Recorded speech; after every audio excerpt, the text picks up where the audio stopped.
Anggota DPR RI Komisi 13 Rieke Diah Pitaloka mendesak pengusutan penyebab kecelakaan KA Argo Bromo Anggrek menabrak KRL hingga menewaskan 15 orang. Rieke menyoroti dugaan keterkaitan perusahaan transportasi Green SM dalam tragedi ini.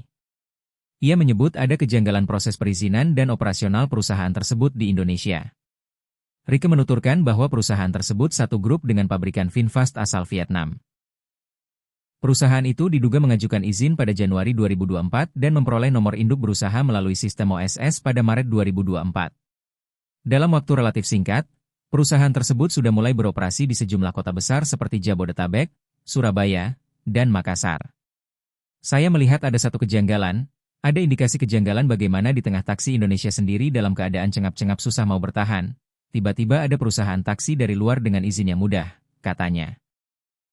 Rieke pun meminta agar audit menyeluruh dilakukan terhadap sistem transportasi, termasuk proses perizinan perusahaan yang beroperasi di sektor tersebut. Rieke juga mendesak Komisi Pengawas Persaingan Usaha untuk menyelidiki kemungkinan praktik predatory poaching oleh perusahaan tersebut. Ia menilai persoalan ini tidak bisa dianggap sepele karena berkaitan dengan keselamatan dan persaingan usaha.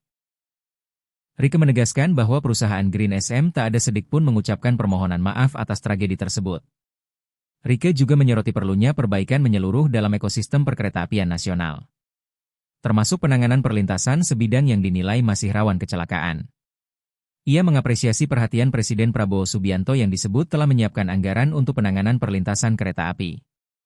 Namun, ia meminta agar realisasi program tersebut dipercepat.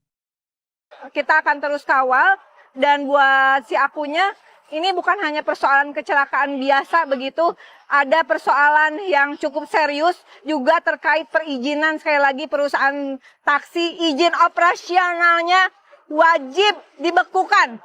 Kita desak untuk dibekukan sampai investigasi selesai.